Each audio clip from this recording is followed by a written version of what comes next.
Rumah Sakit RSKI COVID-19 Pulau Galang yang merupakan rumah sakit khusus penanganan pasien COVID-19 yang ada di Indonesia di Kota Batam tentunya. Nah, di samping saya bersama Direktur Rumah Sakit COVID-19 Pulau Galang, Bapak Ihsan.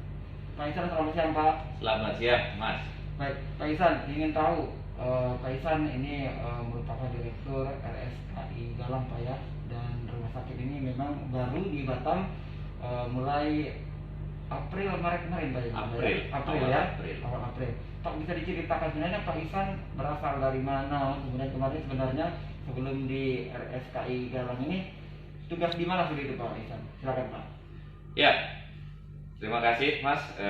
Saya coba jelaskan. Kalau saya asal lahir dan dibesarkan SD, SMP, SMA, bahkan sampai kuliah di Fakultas Kedokteran itu saya dari Medan.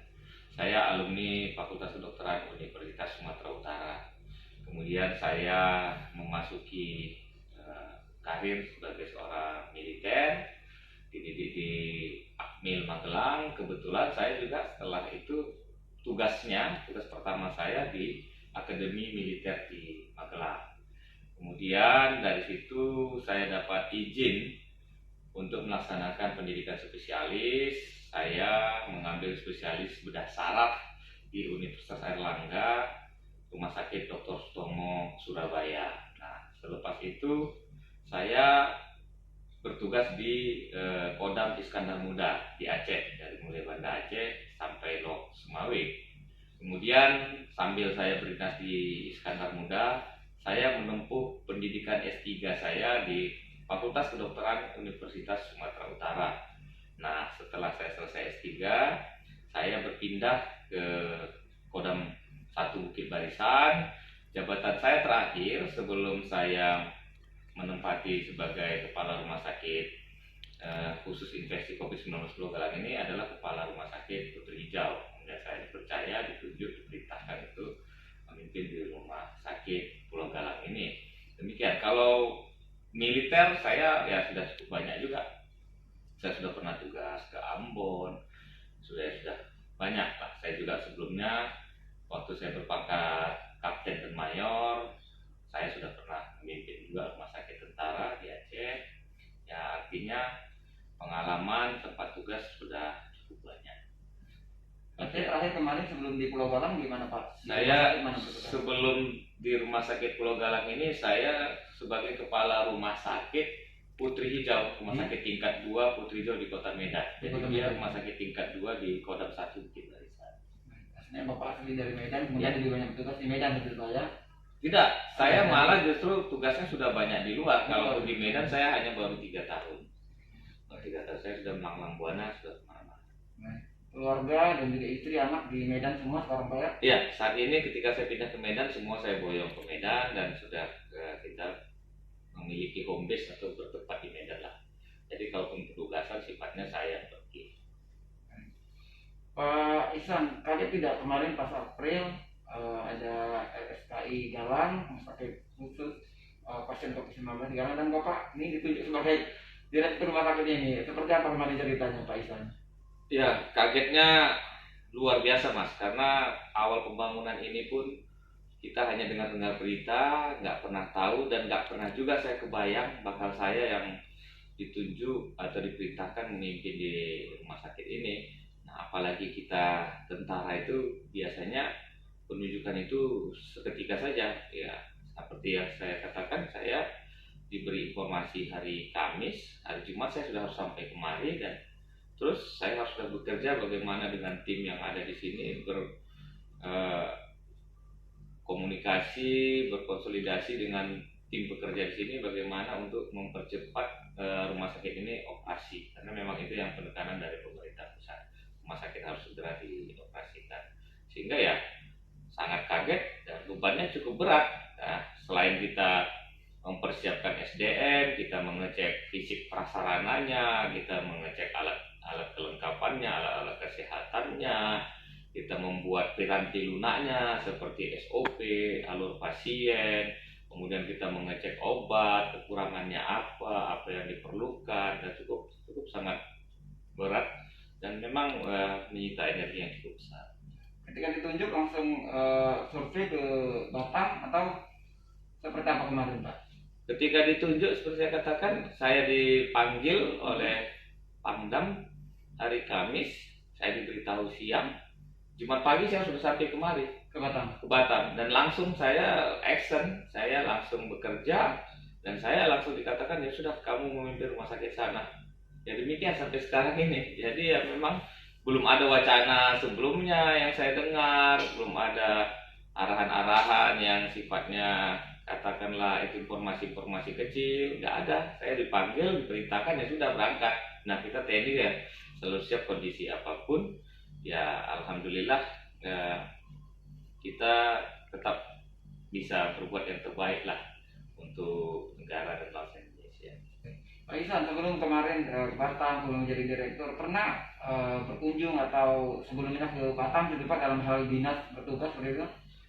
Saya kalau ke Batam sebelum bertugas ke sini sering, dan beberapa kali ada pernah ikut seminar, kemudian saya juga aktif di instruktur Advanced Traumatic Life Support ya ATLS. Saya beberapa kali juga mengajar ke Batam ini, tapi yang namanya jalan kemarin ini saya nggak pernah. Jalan ke Pulau Galang, dan saya nggak pernah tahu juga di Pulau Galang ini ada perkampungan Vietnam. Nggak pernah tahu saya. Kalau saya ngajar di Batam atau saya seminar di Batam, itu hanya sekedar di kota Batamnya saja, mungkin di seputaran Nagoya atau Batam Center atau di hotel. Saya nggak kepingin juga. Bahkan sampai sekarang pun yang namanya ikonnya Batam ini adalah jembatan Barelang. Sampai sekarang pun saya walaupun sudah pulang-pulang pergi itu belum pernah foto juga saya di situ. Belum pernah ya, saya betul-betul nggak pernah tahu tentang adanya Pulau Galang ini. Dan tahunya jembatan Barelang itu adalah sebuah singkatan Batam Rempang Galang, itu ya baru di sini saya tahunya. Sebenarnya saya nggak tahu bahwasanya ada 3 pulau yang terhubung oleh jembatan. Dari mulai jembatan ketika awal dibangun ingin tahu bagaimana sih rumah sakit itu, nggak ada sama sekali, saya nggak ada. Karena saya berpikirnya ya nggak mungkin juga saya yang ditunjuk di sini, mungkin ada pejabat yang lebih tinggi atau bagaimana, atau orang dari pusat, hanya itu. Tetapi tentu pimpinan memiliki penilaian tersendiri, dan tentu pimpinan mempunyai sendiri ya, analisa sendiri menunjuk saya ya sebagai TNI saya siap dan harus bisa. Mungkin itulah ya. Dan kemarin tanggal berapa kemarin Pak diresmikan oleh Pak Presiden? Kalau Presiden bukan datang, bukan meresmikan, tapi peninjauan terakhir tentang kesiapan fisik bangunan. Jadi beliau Bapak Presiden berkunjung itu pada tanggal 1 April. Nah di situ sudah hampir mencapai 95% pembangunannya. Nah, kemudian dikejar, dimaksimalkan. Jadi pada tanggal 6 April oleh Pangkogap Wilhan dinyatakan beroperasi. Nah, kemudian interval 5 hari kita sudah menerima pasien ABK KM Kelut yang dikirim dari pelabuhan Tanjung Ucang atau Batu Ampar ke kita, sehingga kita rawat di sini. Jadi pertama pasien masuk. Pasien pertama masuk, klasternya dari itu, dan alhamdulillah kondisi apapun mereka, ada yang menderita rematik berat, ada yang sudah pasang ring jantungnya cukup banyak, ada yang sudah depresi, bahkan sudah stres. Ya alhamdulillah mereka pulang semua dalam keadaan sehat, dan selalu sampai saat ini berkomunikasi sama kita. Bapak, bagaimana keadaan di sana? Tetap semangat Pak, tetap berjuang. Alhamdulillah. Doa-doa mereka yang mungkin membuat kita selalu sehat dan tetap semangat dan tetap kuat untuk berbuat. Pak Ihsan, artinya dari April, Mei, Juni, Juli, hampir 4 bulan lah Pak ya. Seperti apa kondisi kemudian yang Bapak rasakan di sini, karena memang asalnya di sini sudah Pak ya, di Pulau Galang, di rumah sakit khusus pasien COVID-19. Seperti apa Pak? Iya, saya datang kemarin itu sebenarnya sudah lebih awal. Saya di tanggal 24 Maret itu sudah datang. Jauh sebelum ini diresmikan saya sudah datang. Boleh dikatakan saat ini sudah lebih dari 4 bulan ya.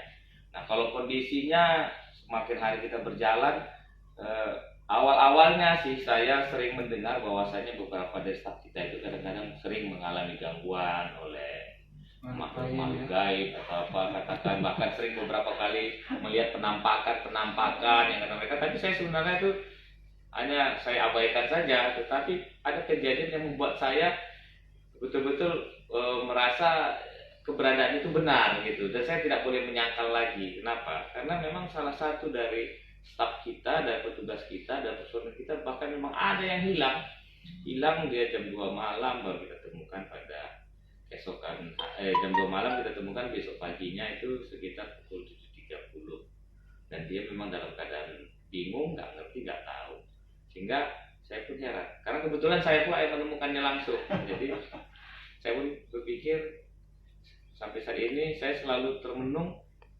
saya kok bisa sih dapat mencarinya. Malah kita sudah mencari itu dari mulai jam 2:30 pagi itu, jam 2.30 itu nggak berhenti kemana-mana, semua personel sudah kita kerahkan. Tetapi pada pagi hari itu setelah capek mereka beristirahat, saya cari sendiri, saya kayak dapat feeling aja gitu, cari ke arah sini gitu. Nah, memang akhirnya alhamdulillah saya berjumpa. Namun alhamdulillah hal itu tidak terjadi sama Pak Ihsan ya Pak ya. Jangan diharapkan ya Pak ya. Mudah-mudahan. Nah, setelah itu kita di sini rutin kalau tidak hari Jumat siang, malam Jumat mengadakan pengajian. Nah, beberapa memang setelah kita amati, setelah kita tanya, setelah kita rutin itu mudah-mudahan gangguan-gangguan itu sudah mulai berkurang.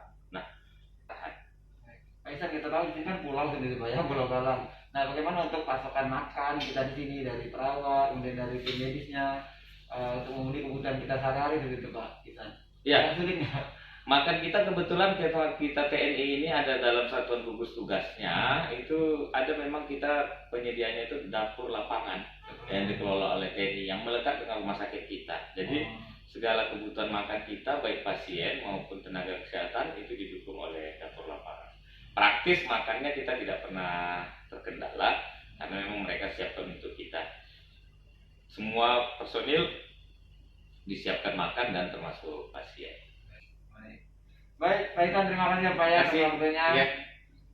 Semoga sukses. Amin. Tetap semangat.